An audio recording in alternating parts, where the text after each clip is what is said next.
All right. So as you saw, maybe when you signed up, this is a fireside chat about outside employment. So what I wanted to do was to have a discussion about FMLA leave and outside employment. So that's how we arrived kind of here. So fireside chat, the legal, personnel, and ethical challenges of FMLA. So part of the idea came from the fact that OGE started to receive an increasing number of complaints of employees on either FMLA leave or a paid family leave who are working another job. So while it's not necessarily an ethics violation if you're on FMLA, if you're on paid leave, it could possibly be an ethics violation. So what I wanted to do was assemble a panel of the most amazing FMLA rock stars to help us unpack all of this, because there's a lot, right? Like, first you have to understand FMLA and PFL and all of that, and then what does it mean personnel wise, what does it mean ethics wise, and what does it mean if you're having to defend this in litigation. So let me introduce my panelists to you today. First is Juliette Nias. Juliette Markham Nias is a seasoned civil rights attorney and native Washingtonian. Currently, she serves as the Interim General Counsel for the DC Office of Human Rights, OHR, Office of the General Counsel, and has also served as Deputy General Counsel since 2022. Ms. Nias supervises a team of attorneys performing legal sufficiency review and drafting of OHR orders, letters of determination, and agency review briefings, and also supervises OHR affirmative litigation in the public interest before the DC Commission on Human Rights. Ms. Nias also advises OHR's Director, General Counsel, and enforcement and ADR units on a range of internal and external policy, legal, and legislative matters related to OHR's mission. Prior to joining OHR, Ms. Nias focused her practice on plaintiff-side employment litigation at the law firm of Cater, Parks, Weiser, and Harris, PLLC. Her area of practice included employment and federal personnel law, whistleblower retaliation, sexual harassment, and disability, race, gender, sexual orientation, and gender identity discrimination and retaliation. Ms. Nias represented individual and class action employees of federal, state, and private employers, advised businesses and nonprofits on employment law, and represented federal agencies in personnel and investigative matters. Welcome, Juliette. Next, we have Kyle E. Simmons. Kyle E. Simmons, Esquire, MPA, serves as the Chief Labor and Employee Relations Officer and Counsel for the District of Columbia's Office of the Attorney General. In this role, he partners with the Attorney General and leadership to address complex workforce challenges through a legal and strategic lens, negotiating union contracts, resolving high-stakes grievances, and leading civil rights compliance programs. Kyle is known for translating intricate employment laws into practical strategies that mitigate risk, strengthen operations, and protect both organizational integrity and employee rights. Before joining OAG, Kyle spent nearly a decade with the DC Office of Labor Relations and Collective Bargaining, OLRCB, where he advanced to senior attorney advisor and managed all aspects of a large and intricate labor relations program to include negotiating intricate compensation and working conditions bargaining agreements and litigating complex labor issues. His 12 years of public service in DC government have equipped him with deep expertise in labor strategy, negotiations, and employee engagement. Kyle also brings private sector experience, having served as Director of Labor Relations for Kaiser Permanente, Georgia, and later providing strategic labor, civil rights, and HR counsel to Kaiser Permanente Mid-Atlantic states. Active in the American Bar Association since 2016, Kyle has held several leadership roles, including serving as co-editor of the ABA Labor and Employment Law newsletter and as government co-chair for workplace investigations under the Employee Rights and Responsibilities Committee. He was recognized in 2021 with the ABA section of Labor and Employment Law's New and Young Lawyer Award. Kyle is licensed to practice in Washington, D.C. and New York, and he has earned his Juris Doctor from American University, Washington College of Law, and holds a master's in public administration from the University of North Florida. Welcome, Kyle. Okay, I've got to have a sip of my tea because my mouth has dried out. I'm also a WCL graduate, Kyle, so. We have two. Yep. Next, we have Vivian Joseph, Employee Relations Manager at DCHR.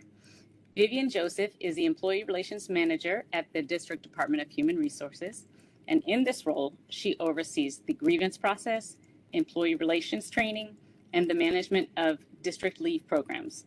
Vivian also acts as an advisor and thought partner to the HR community on various ER matters, with a particular focus on leave and progressive discipline. Before joining DCHR, Vivian was the lead ER specialist at the Office of the State Superintendent of Education, supporting a workforce of over 1,200 employees. With more than a decade of work experience in the district government, Vivian is dedicated to being a supportive presence to her colleagues while delivering excellent service, and that she does. Welcome, Vivian. Okay, well, now I'm going to talk about myself in the third person for a minute, so just bear with me here. I'm Rashee Raj. I'm the former general counsel for the DC Board of Ethics and Government Accountability. I was sworn in about 10 days ago as an administrative law judge at the DC Office of Administrative Hearings. I am here moderating this panel today because A, I promised to, and B, as the former general counsel, it made sense. For the last 5.5 years, I represented the agency and loved it. It was fantastic. Before BEGA, I briefly worked at the Department of Forensic Sciences, and before that, as an assistant attorney general at OAG. And before that, I had a career in criminal prosecution at the Dallas County DA's office, from everything from misdemeanor to felony to grand jury, appellate, and intake. I was admitted to the State Bar of Texas in 2006 and the DC Bar in 2012, and I'll be sworn into the Supreme Court Bar in November. What else? I'm a certified yoga instructor, amateur podcaster, frequent performer and writer with a DC-based political comedy group called the Washington Roast. I have a dog and one human boy and one cat. And I think that's enough, right? That's plenty. So back to it. What do we need to know to even start this conversation? Let's set the stage. It's one question before we start. Are you double seeing my screen right now, or is that just my? I think it might just be you. I'm just seeing my view. Okay, good. I just wanted to make sure. Whoops. Okay. Sorry. Yeah, no, I just see one time. Some sort of difficult. All right, let me just move that out of the way from my own. Okay, go ahead. All right, so if someone will kick us off, can you explain to us what are the available types of job protected leave in DC government, so we know which one we're talking about before we get into the this is fraud part of it? Sure, I'm happy to just start with the overview, and Vivian and Kyle hop in if I forgot anything. You know, there's a bunch of different job protected leave categories for DC employees. The one we'll be talking about the most today is the DC FMLA and the federal FMLA. OHR enforces the DC FMLA. There is also the DC Paid Family Medical Leave Act, which is another category of paid parental or family leave that's available to DC employees. And there are also other sort of job protected leave categories that we're not going to talk about directly today, but just a reminder, because if it doesn't fall into an FMLA bucket, it might fall into an ADA accommodations bucket. It might fall into a pregnancy accommodation bucket. The DC HRA also has several categories of protected leave and accommodations. For example, for domestic violence or victims of sexual offense or stalking, there's specific leave related accommodations built in for those. Obviously, medical leave based on disability, pregnancy leave, and even abortion related care leave and gender affirming care is a specific reasonable accommodation built into the DCHRA as well. So those are other categories of leave that might come up when you have employees requesting leave for medical or personal or family related reasons. But the main one we're going to talk about is FMLA. My slide thing has gone away here. How do I go to the next one? Let's see. Sorry, I'm having, oh, here we go. Okay. Like I said, OHR enforces the DCFMLA and the DCHRA, the PPWFA, other categories. We don't enforce the Paid Family Medical Leave Act. That falls under the merit, the CPMA, I believe, and the disciplinary guidelines and rules that might be talked about later.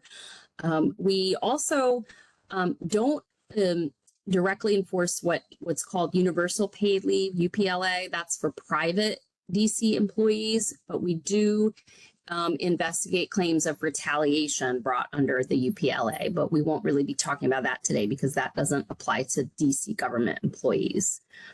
OHR today, we're mostly here to help kind of identify these different leave categories. What are employees' rights and obligations? What are employers' rights and obligations under these laws?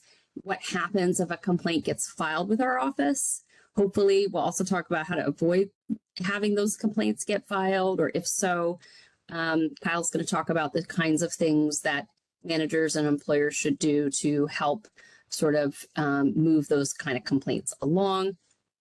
And obviously, because we're a neutral adjudicatory body, I was reminded to tell everyone that we can't provide specific advice on counsel on like individual agency employee issues, but obviously within the bounds of our enforcement authority, we can talk about, you know, the ways that OHR might look at a complaint if it comes to our office. Okay, do you want me to do this one or? We have a lot of slides on sort of the DCFMLA, the PMFLA, and other categories. Some of these you may have seen already for those of you who have taken OHR's EEO certification training that we give periodically. Day 2 covers DCFMLA and ADA accommodations. So I've recycled some of those slides from my colleague, Alexis Applegate, who is the true FMLA, PMFL, PPWFA guru in our office. So you may have seen these slides before. I'm not going to read them in detail. For DC government purposes, DC is considered one employer. So obviously, the DCFMLA covers employers with 20 or more employees. DC government is one employer, so it doesn't matter how small the agency is, it's the DC government. And employees can be eligible for up to 16 weeks of family leave to care for a family member or, you know, the birth of a child, and 16 weeks of medical leave to care for their self for a serious medical condition. So it's possible you could have an employee qualifying for both categories of leave during the same 24-month period. If they have worked consecutively, if they've worked for 12 months during the past 7 years. That was a change that was made to the DCFMLA a few years ago. That's a big difference from the federal FMLA, where you have to work a certain period of hours within a 12-month calendar period. So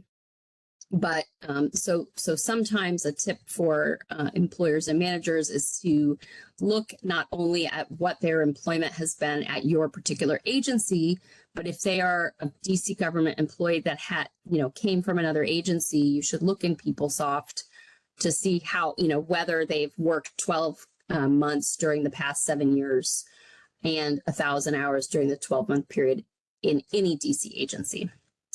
And it covers not only the right to take leave, the right to return to your same or similar position.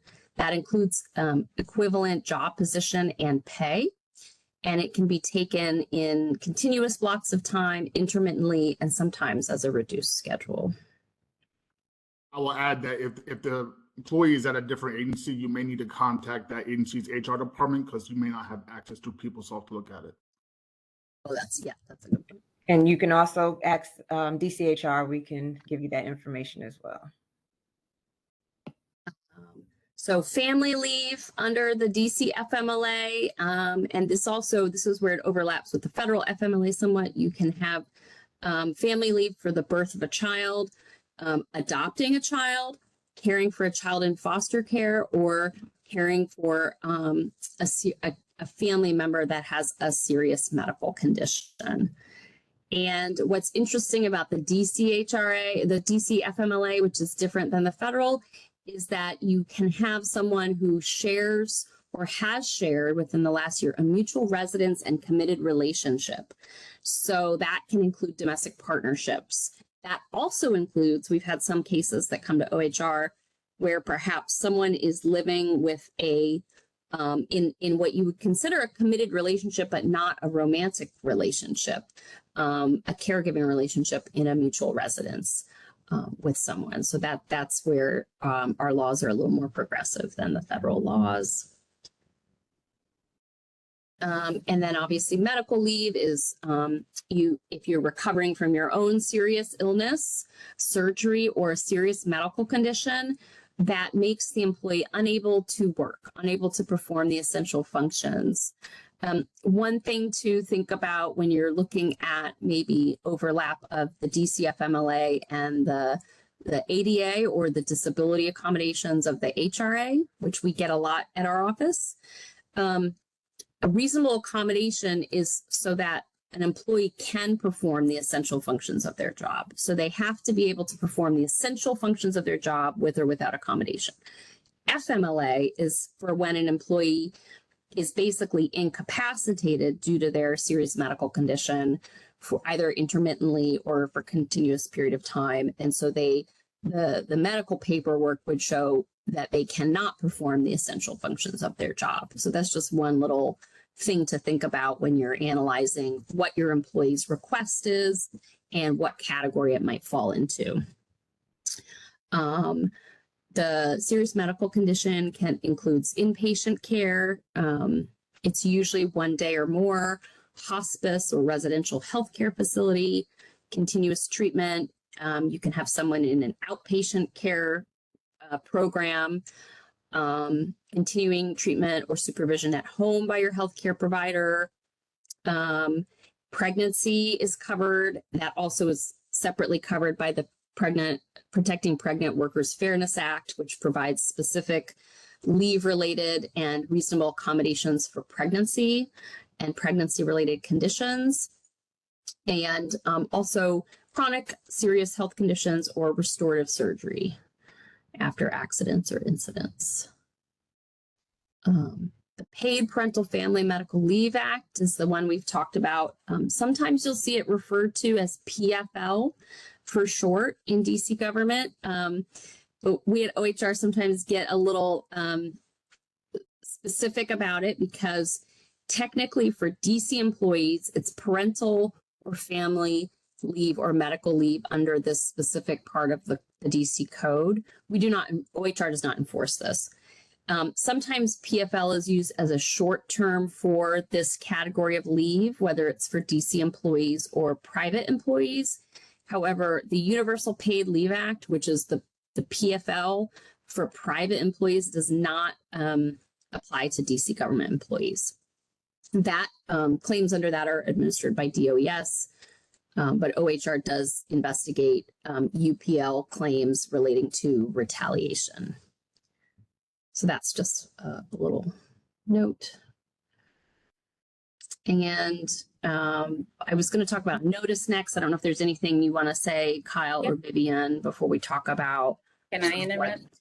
Yep.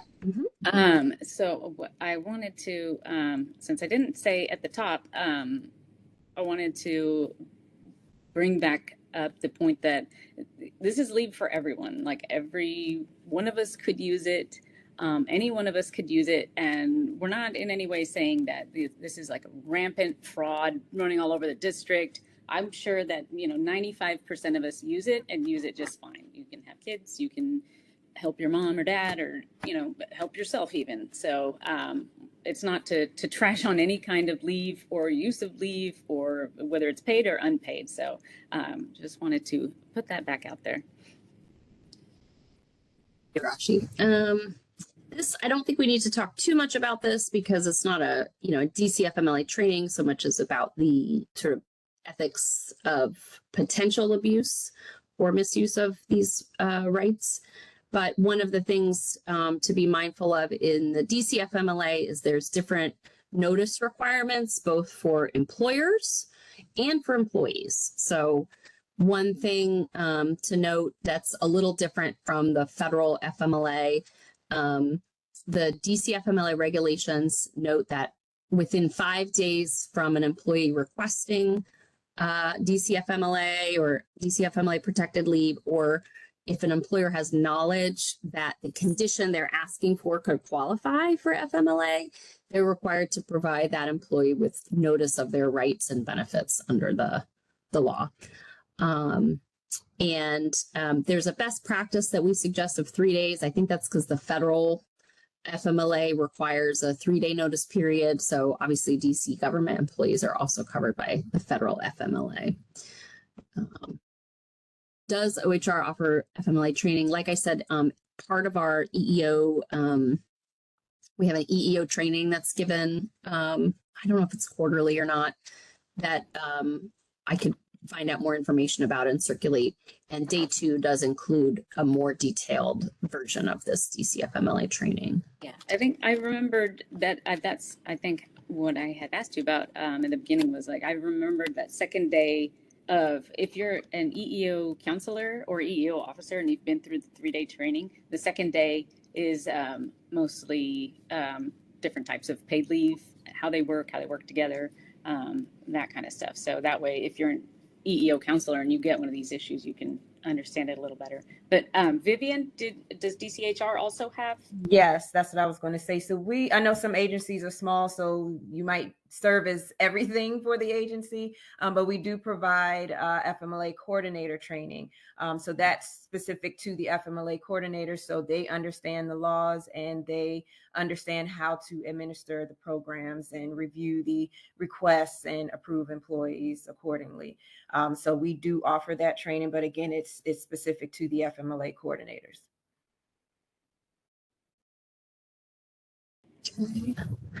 And then similarly, when an employee is asking for these covered categories of leave, they have obligations to put the employer on notice, right, of what they might need and whether it's a qualifying condition or category of leave. You have to provide your employer with sufficient notice of the need for the DCFMLA. You don't have to use the magic words FMLA, but you have to clearly identify the need for the leave, enough information to suggest it could be covered by the DCFMLA. And, it can't be so vague or unclear to not put the employer on notice of their obligations. With foreseeable leave, like a surgery or a long treatment, 30 days notice is usually required. For unforeseeable leave, as soon as possible, obviously. One thing to note is if the need is foreseeable, the employer has to give advance notice and also try to schedule their leave for a time that doesn't unduly interrupt the employer's operations. So that may translate a little bit into this ethical conversation we're having later. If they're taking leave in a way that's not, that's unduly interrupting the operations of the agency. And so this gets a little bit into the conversation that I think Kyle is going to start talking about, and Vivian, is if there is a potential belief that an employee could be misusing or not following the guidelines for the FMLA or other protected categories, the employer has the benefit of being able to require a medical certification. And the statute and the OHR's regulations, which is at 4 DCMR 1600, and then there's specific regulations under each category. has sort of a list of the types of things that are required to be in a medical certification. So these are things you can ask the employee to provide to verify the basis for the request.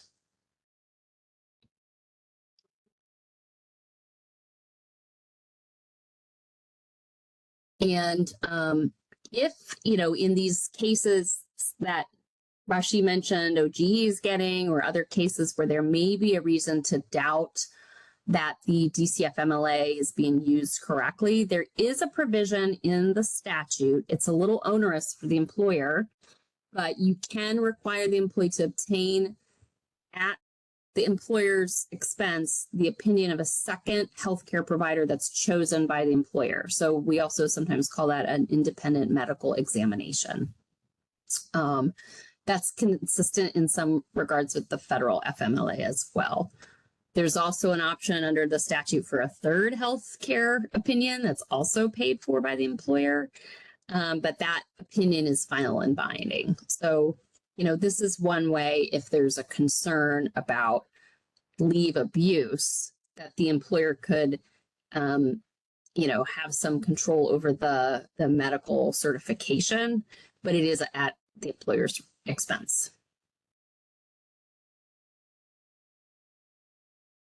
And we'll talk a little bit about later if a DCFMLA leave or other leave request leads to a complaint or litigation, what are the risks associated with denying or delaying someone's leave request? The risk is they could file a complaint with OHR. They can also go to court directly.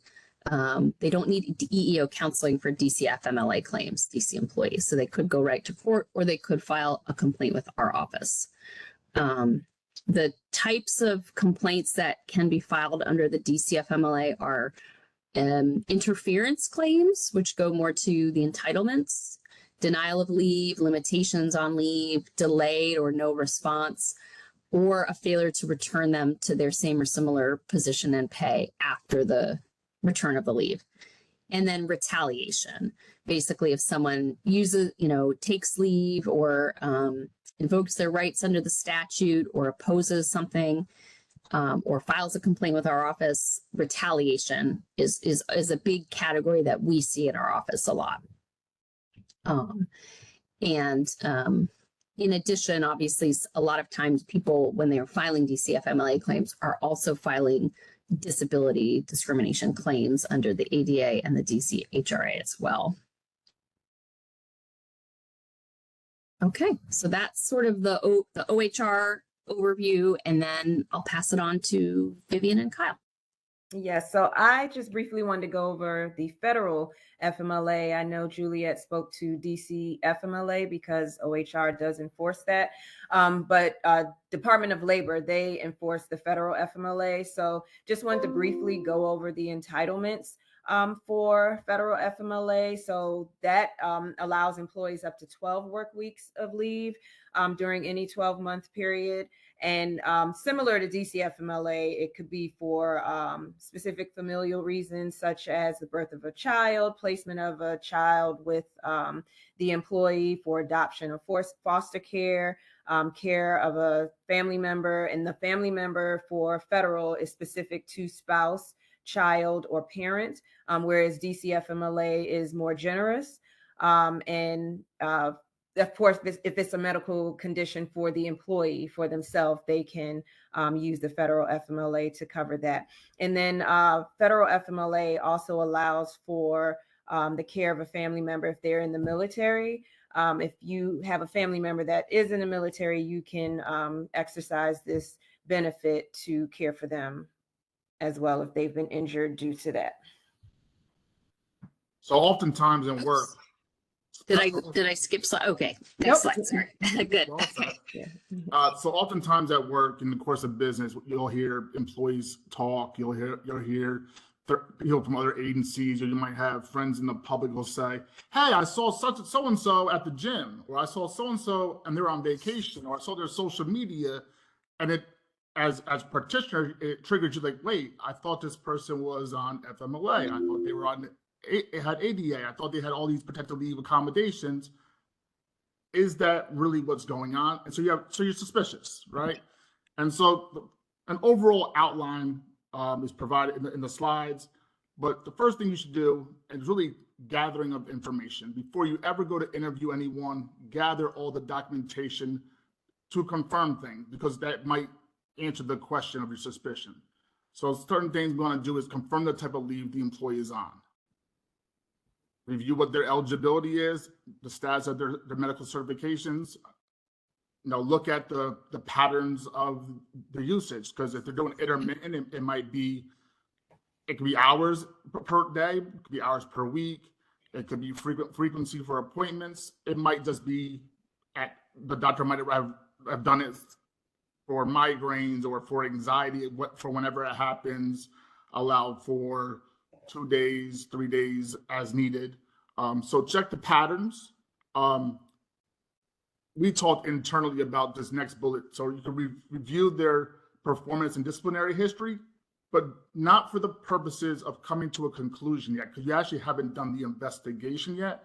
It's more so to determine, has there been a past pattern or practice of behavior? But it cannot be pretextual, because those type of things would raise flags for OHR, and it could result in a retaliation claim or an interference claim. Mm-hmm. Next slide. So you now have gathered all your documentation. Now you want to verify everything, confirm the leave dates, the reasons for I had an appointment documentation, but whether they just called out sick, reviewed the PeopleSoft timekeeping records. What were they coded as? Look at did they call in? Did they call out? Because we have a policy with working in the DC government that you actually must call out. Otherwise, you could be considered absent without leave. And then check for inconsistencies. Do you or did someone report to you social media that they were supposed to be on accommodation to work from home, but they're in Bali, and you saw pictures of that? Or was there other public activity? Were they working a second job? Were they working out at the gym? So look at all those things. Go to the next slide.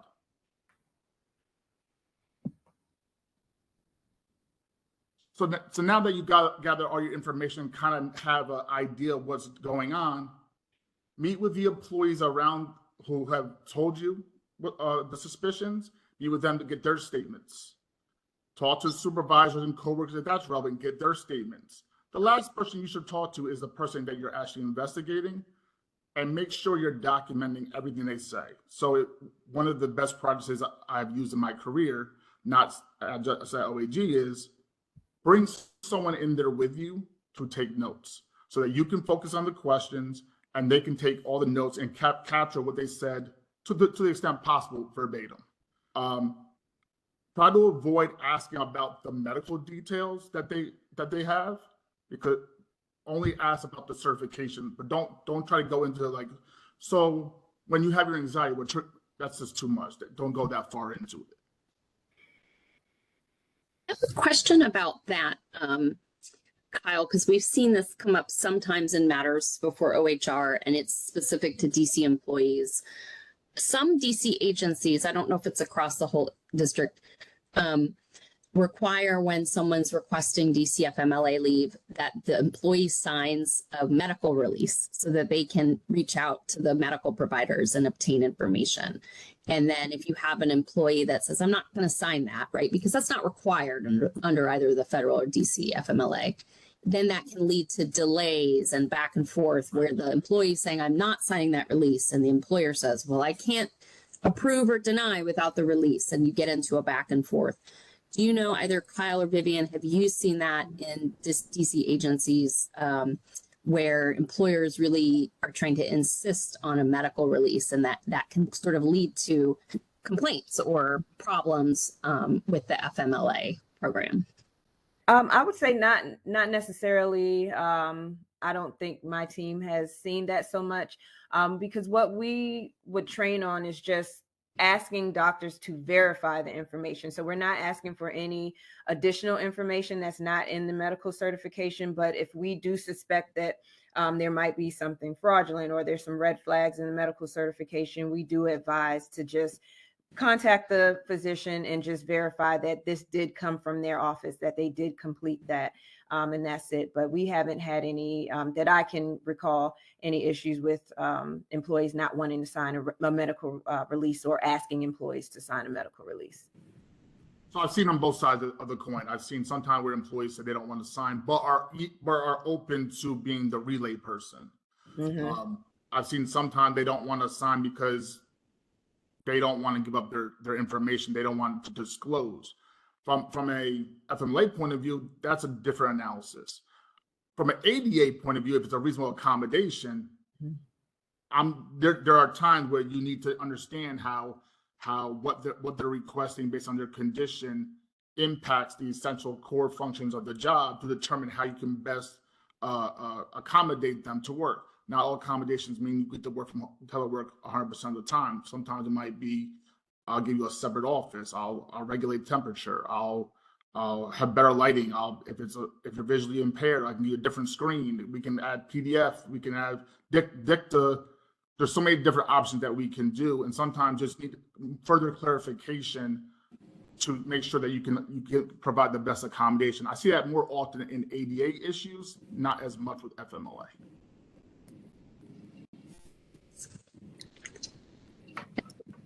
So to ensure you don't make sure, as we talked earlier, retaliation interference. We cannot delay the process, and you cannot penalize the person for using leave.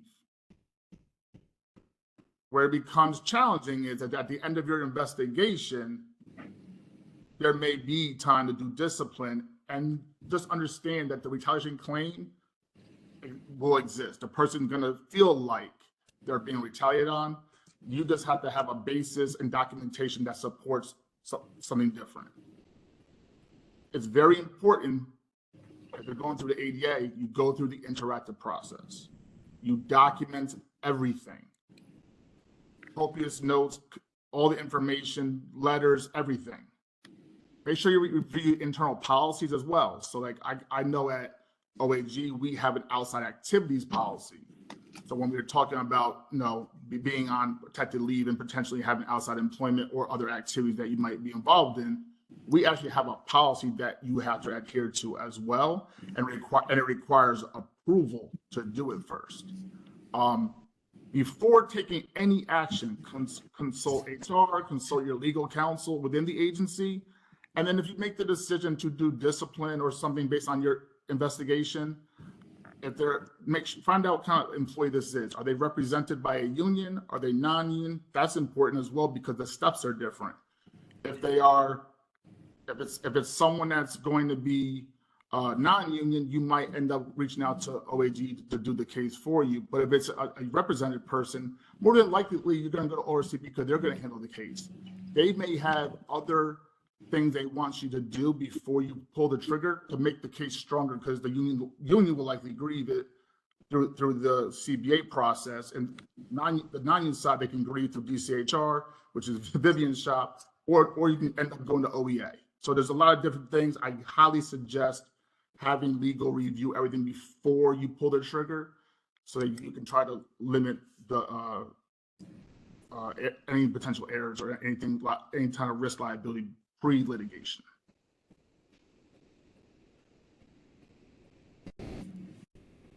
All right, I'll be quick because if you've been participating in Ethics Week, you've probably heard quite a bit about the Code of Conduct. So as it would relate to this particular situation, two areas I would highlight are 1807, outside activity, and 1808, government property, specifically in the use of government time or resources for something other than official business. And then government property itself includes your time. Next slide. So on Outside activity, these are some of the main things that your outside activity cannot do.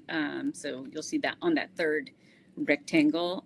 Use of government time, including your telework or your government resources. So that's where the possibility is if you are on a paid leave and it's during your tour of duty hours and you have another job where that could be an issue. Next slide. I was taking notes. No worries, thank you. Oh, I think I did it where it comes out. I did animation on this on accident. I'm sorry. That's okay. So government property, as you know, includes any personal property, anything owned by the district, state, local, federal, and examples include all your devices, your phone, your computer, your office supplies, your printer, your scanner, and your tour of duty. Now, okay, we've got 15 minutes left, so let's get into our hypotheticals and our case studies. All right. Hypothetical number 1. Laurel Lee, a mid-level manager at the Department of Public Works, has been approved for intermittent FMLA leave due to recurring migraines, up to 2 days per month. Over the past several months, HR notices that Laurel's absences frequently fall on Fridays and Mondays. Coworkers have also mentioned seeing social media posts that showed Laurel traveling on some of these days. Supervisors are frustrated, and one sends an email to staff saying that staff must cover for Laurel's fake migraines. HR is considering whether to request recertification or to start a formal inquiry. But before they act, Laurel files an EEO complaint alleging retaliation and disability discrimination, claiming her supervisor's comments created a hostile work environment. The agency now faces questions about documentation, supervisor conduct, and how to balance employee rights with accountability. All right, who wants to go in first on this? I can jump in. I think the first thing that I would advise is, so when it says is HR considering whether request recertification or start a formal inquiry, I absolutely would request a recertification first, start at the lowest level. As we said in the beginning, most people who use the leave are using it for a real purpose. And so maybe their condition has changed. Maybe their condition is more frequent. Maybe their condition is getting worse. And so I think as both employers, but also as colleagues and as people, we need to show empathy to our coworkers, and let's find out if things have changed and see what's going on here. Maybe it just means that the paperwork needs to be updated to reflect what's going on. Correct. And I think the FMLA coordinator I agree with Kyle, recertification should be the next step. And the FMLA coordinator should be specific in asking the doctor to indicate if additional days are needed, if it's specific to Fridays and Mondays, since those are the days that the employee has been taking off, because it is creating a pattern, and then making sure they're giving the employee a timeline to return that paperwork to them. And I think a couple of things, the regulations under the DCFMLA, I think it's 4 DCMR 1615 talk about recertifications. So you would want to start looking there to see what the process is and the procedures. From an OHR, days, right? Is it every 30 days for recertification, or is that feds? I can't remember. That must be feds. I don't think it's DCFMLA. I know employers are allowed to do annual recertifications. I think, from an OHR perspective, if we were looking at a fact pattern like this, the things that would, and this would only come to us if there was the EEO complaint alleging retaliation and disability discrimination. An employee would be able to file a charge both under the DCFMLA and the DCHRA and ADA. And so, I think the things that we would be concerned about are, documentation and email saying the employees, migraines were fake, right? Especially when you have a supervisor saying that could create liability for the agency, whether it rises to a hostile work environment is obviously very fact specific, but, there could be a scenario too where, the fact pattern doesn't support a DCFMLA violation, but it might support an ADA or DCHRA disability discrimination or failure to accommodate claim. So those are things that we would look at too. And I think some things that we might look at, and there's case law on this, is if and when the agency begin looking into whether this person is properly using their approved leave, when did that scrutiny or investigation start? Was it by the same supervisor that called the person's migraines fake? Does that show some evidence of animus that could support the person's claim later?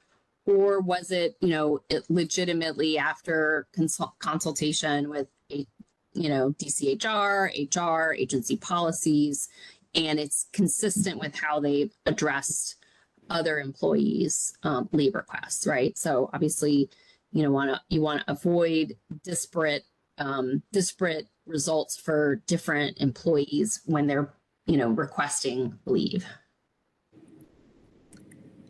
All right, we have a question in the chat from Alexandria. Yes.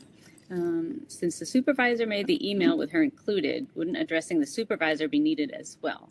Because the employee filed after he sent that email. Shouldn't HR have sent the recertification once they noted that social media before something like that happened as a preventative measure? And then I think you're right here on the, yes, train your managers and supervisors not to say something like that. Well, thank you, Alexander. You just took all my points I was just going to say. So, but totally agree, right? There's two different tracks here, right? There's the track of the employee and the leave usage and the social media posts, right? And so you start with the recertification to have the doctor confirm whether more days are needed. If the doctor's saying no, she only needs the 1 day, well, now it looks like a suspicion of abuse, and you go through an investigation process.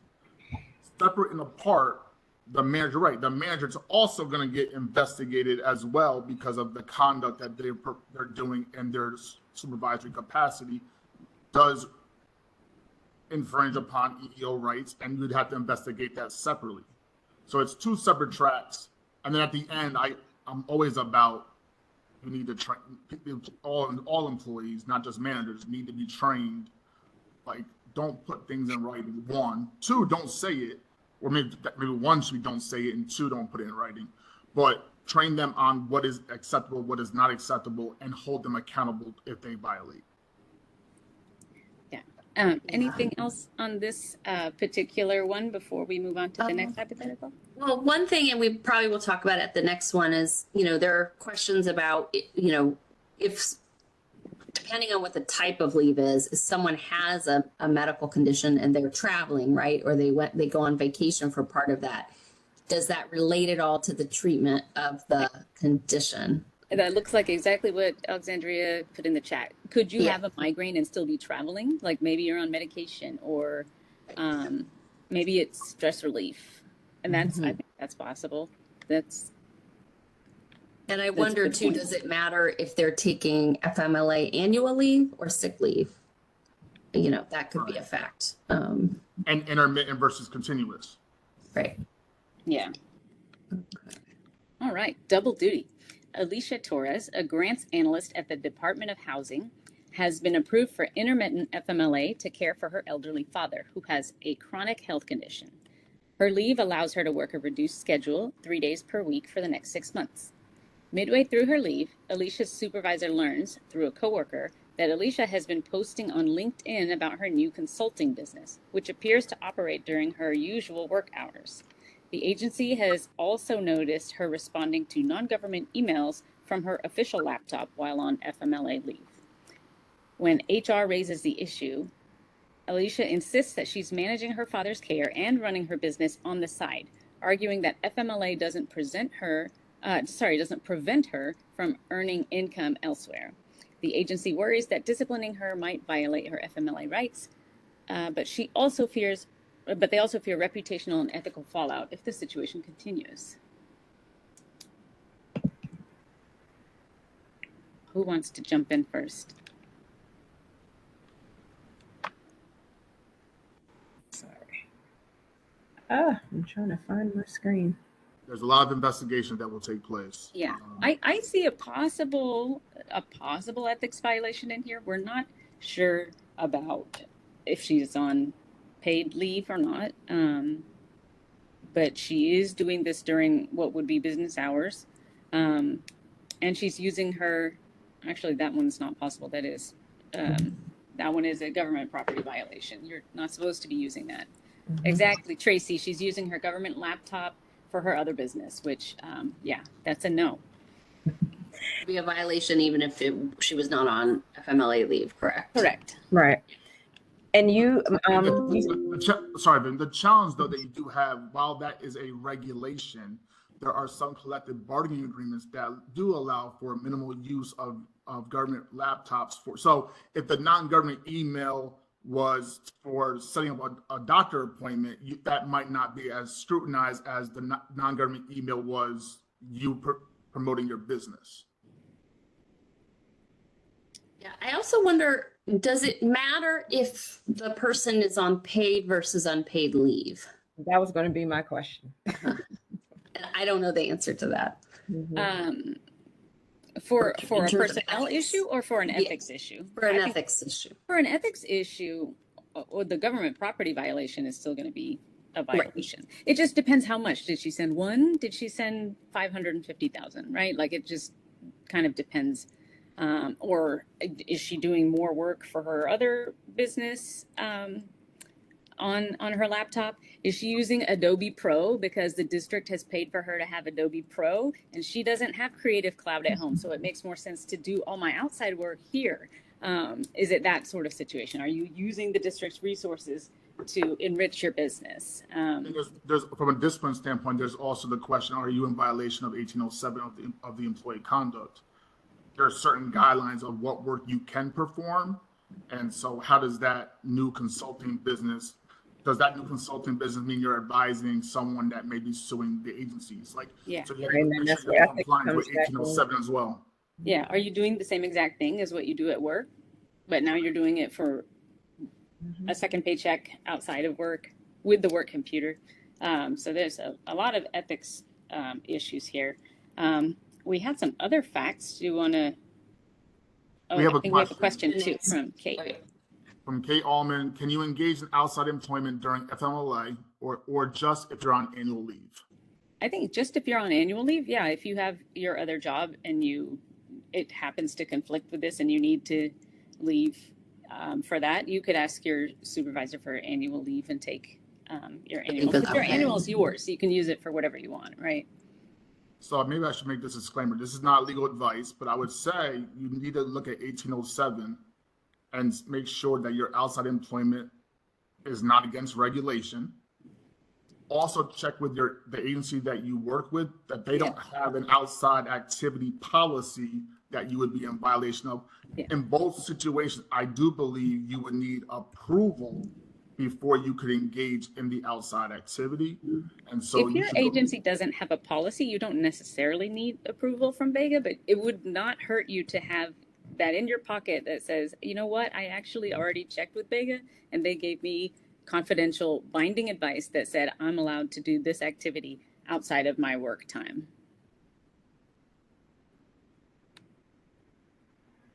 Okay, what if Alicia coded her timesheet for 2 hours of intermittent paid family leave on a Thursday to take her elderly father to the doctor, but then she was gone for 6 hours? How should her manager address this? Well, should her manager ask for documentation? I know we discussed that separately.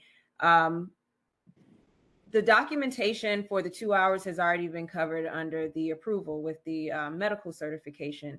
But with the additional 6 hours, I would advise that the manager not necessarily address Alicia, but let the FMLA coordinator know so that the FMLA coordinator can address it to see if there is, if this is going to be a pattern how we talked in the previous scenario, recertification might be needed. But for the additional 6 hours, that's outside of the need for the PFML most likely. So that's not covered. She would have to use her own annual leave to cover that. But it should be addressed by the FMLA coordinator. If you need additional time on these days on intermittent PFL, you need to make sure this is covered under your medical certification and get that. And if not, if it's not covered, then Tracy has the right idea of ask her to put in leave for those 6 hours. Put in leave. So what if she could come back with he's in a clinical trial in Annapolis and I have to drive him there and it takes, total for the whole thing, it takes 6 hours round trip. So maybe then it would, be okay. PFL, Right. But they still have to put the leave in. They can't just put in the 2 hours that they were actually in the doctor's office. Correct. Yeah. All right. Should I know we've got a minute left. So if some people have to bounce, I would say go ahead, but we can also go through this last one.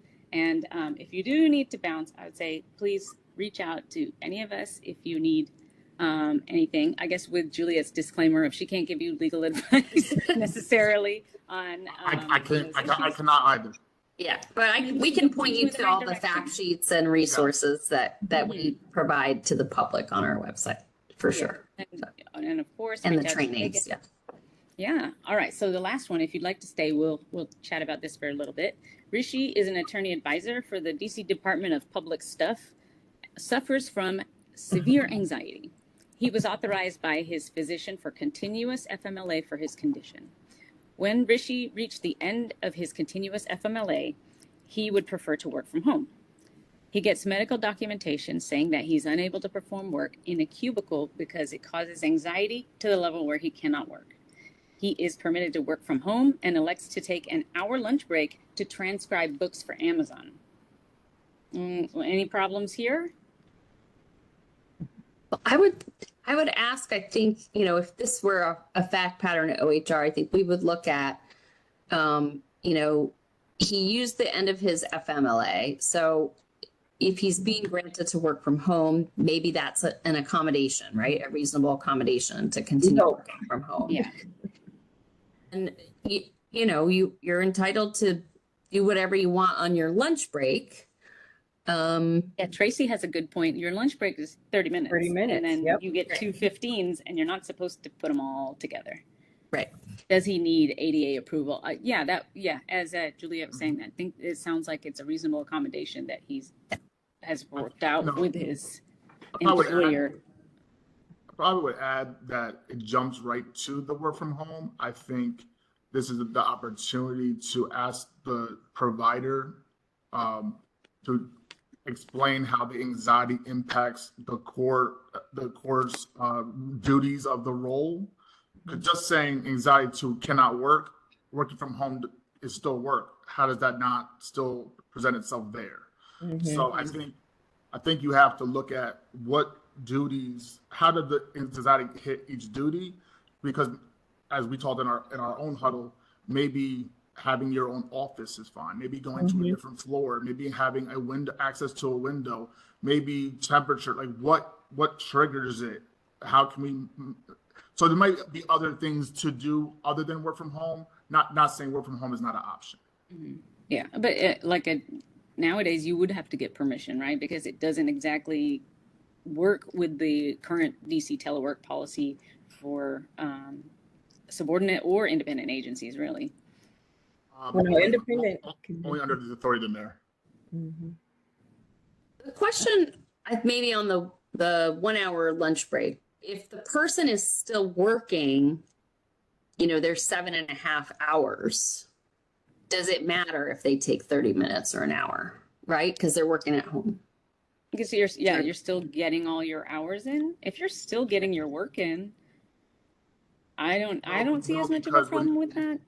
No, because the 30-minute lunch is unpaid, so it's 8 hours of work. So if you wanted to add another 30 minutes to your lunch break, you actually had to extend the day by another half an hour. Yeah, that's what I meant. Yeah, they would have to extend their tour of duty. Correct. They have to stay online for an extra half hour. That would be something like this. If Rashee's supervisor said it was okay, that might be something you want to work out with your direct supervisor. So, they don't find out about it and, make a complaint to BEGA or to somebody else, or, find a way to get his work from home pulled. Yeah, that's Tracy's question. Is he allowed to work past his tour of duty? That's maybe as an attorney advisor, maybe so. Maybe he's one of those people who has to be responsive 24 hours a day, right? Like I think the Department of Public Stuff does really important work supporting the district. Stuff. I think the question hinges on two things: FLSA status and if you're in a bargaining unit, because it could trigger overtime. Yeah. Now, you could get around the overtime with the approval of lunch and you make that modification. But if someone is just working past their tour of duty, depending on the FLSA status or union status, it might trigger overtime. Yeah, I thought we could only work our tour of duty. That's possible that that's the case. I would check with your specific agency or your supervisor too, just in case, because we don't want to tell you the wrong thing and get you fired. Like Cal said, it would depend on your FLSA status. So if you're exempt or non-exempt, it would make a difference. I believe there's a chapter of the DPM that actually addresses this.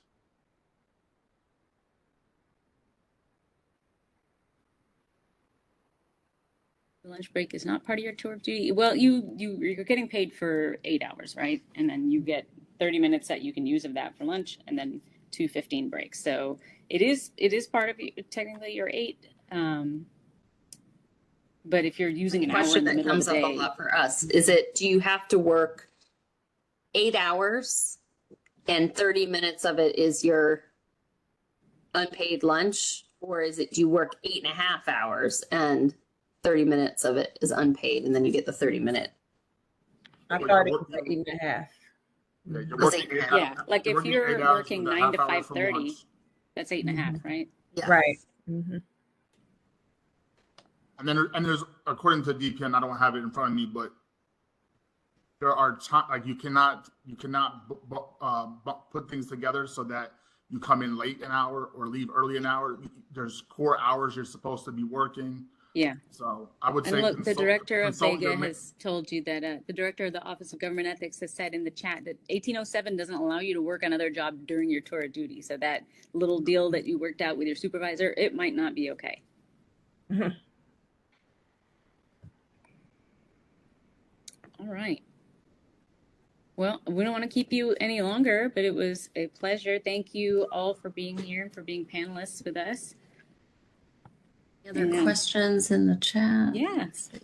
I'm happy to stay on for a little bit longer. For an extra half an hour. I'm kidding. For your lunch break? Yeah. What lunch break? I always eat at my desk. Yeah. I'm like, what about that? I ate and I worked at the same time. It's terrible. I guess that's your fault for giving away your half an hour. Mm-hmm. I know. Well, I take the 10 minutes to go to Jack's or something for a. Oh, okay.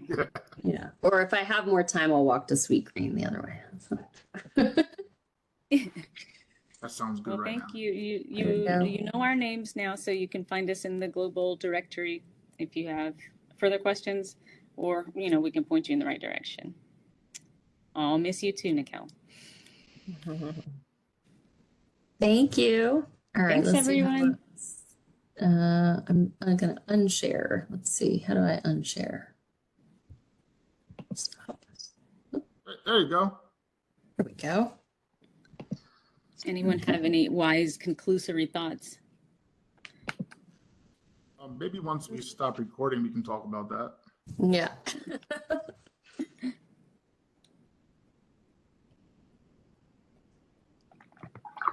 Yeah, I think there's a balance, obviously, between your role as a manager and a supervisor and employer with making sure that people are following the rules, but also making sure people are getting their benefits that they're entitled to under these leave protections, right? So. All right. All right. BEGA training co-host, can we stop recording, please? I think, oh, yeah, it's still there. Yeah. Actually, I can call y'all from Teams. Okay. Great. Okay. Okay. Hi, everyone. Thanks. Thank you.